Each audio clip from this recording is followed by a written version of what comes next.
Each year, students from the Anacapa School gather for our annual synthesis unit. The synthesis unit is a 3-day period in which students and faculty explore one topic in depth.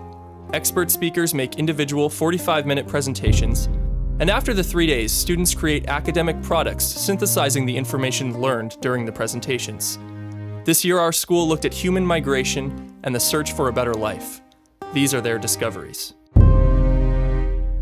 One of the largest migrations of all time is now occurring in the Middle East. Pro-democracy forces challenged the rule of Syrian President Bashar al-Assad in 2010. Then the government responded, and a civil war began, with Russia and the US supporting opposite sides. Due to this power vacuum, the extremist rebel group ISIS gained power and began claiming parts of Syria and Iraq as an Islamic state. As a result, Syrians no longer have access to basic human needs, such as food, water, shelter, and safety. Hospitals have been decimated, doctors killed, and limited medical resources threaten everyone, especially many of the children who have cholera and pneumonia. 13.5 million Syrian people are now affected by the war, with nearly 500,000 dead. With little to no hope that life in Syria will return back to normal, they flee to Europe. Today, there are now 4 million refugees in Europe, and many more will follow them, if they make it to safety. Those who survive the peril need immediate medical attention and help from European governments.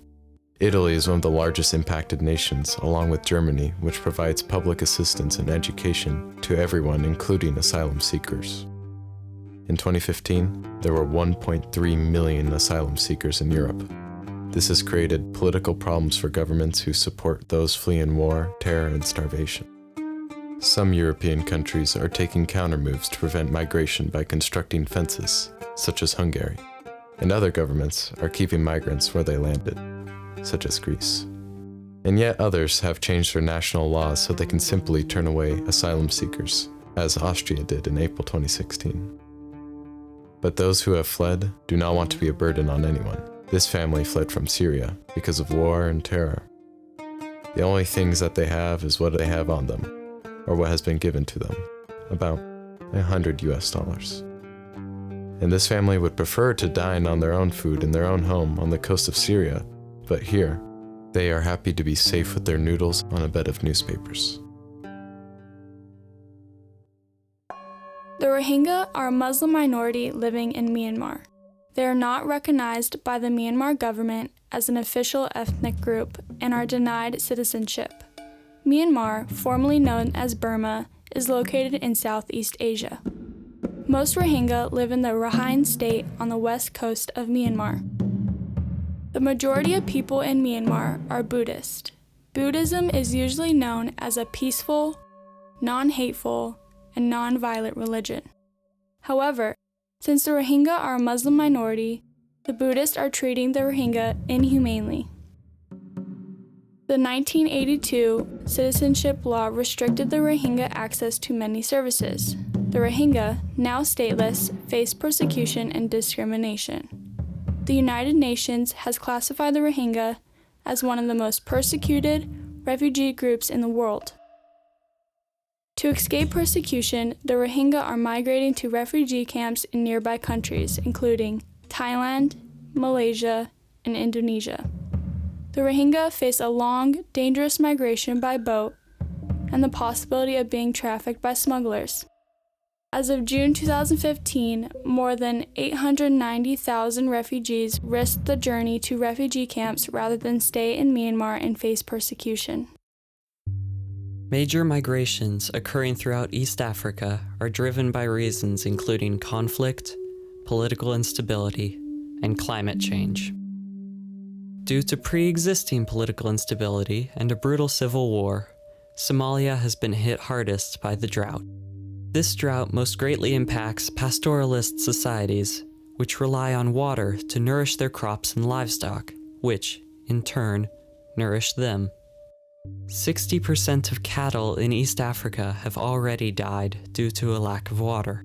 These changes affect more than 11.5 million people in Somalia and Ethiopia, leaving 40% of children malnourished. As crops fail, rebel Somalis fight the corrupt government, and as vital resources become increasingly limited, comes chaos, then anarchy.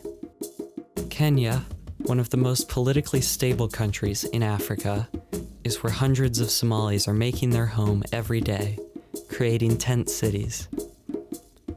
As a result, Kenya itself is now beginning to experience its own food crisis. After 19 years, many Somalis in the refugee camps have lost all hope of returning home. In Central America, thousands of people migrate northward, fleeing gang violence annually. El Salvador is one country where there are up to 10 gang-related murders a day. As a result, the children flee the country. Many of them head to the US, hoping to reach their families and a better life in the United States. The Central American governments blame the crisis on smugglers who spread misinformation about US migration laws. This helps these governments shift the public's attention away from underlying problems. One of the smugglers' favorite forms of transportation is La Bestia. La Bestia is a term used for freight trains that have routes northward from Central America to the US and Mexican borders. This is a very dangerous form of transportation because so many people who use it can easily fall or be pushed off and die.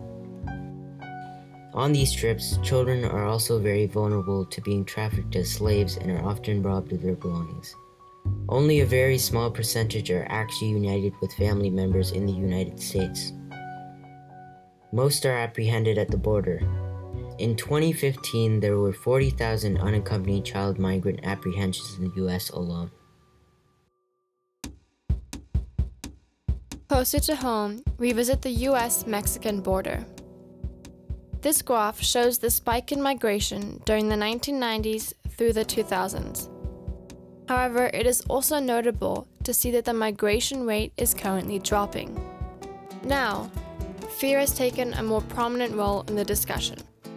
The Republican presidential candidate says, they're sending people that have lots of problems.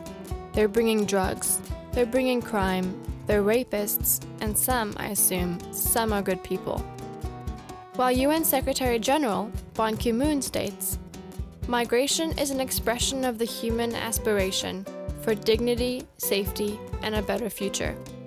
It is part of the social fabric, part of our very makeup as a human family. Some of the drivers that cause Mexicans to migrate to the US are need of jobs, and low education levels in their home country, not enough medical care, and the belief that in the US they will have a better life. The consequences that some Mexican migrants face are that sometimes there are no jobs for them when they arrive in the US. Another consequence for migrants is that when they arrive, they can be deported back to their country. Although the journey is harsh, many continue to risk everything in search of a better life. More people are migrating around the world than at any point in human history. Across all of the speakers, research, information, and controversies surrounding migration, one thing has remained a consistent truth: that these migrants are not just numbers on a page. They're people. Real people who are in search of a better life for themselves and their families.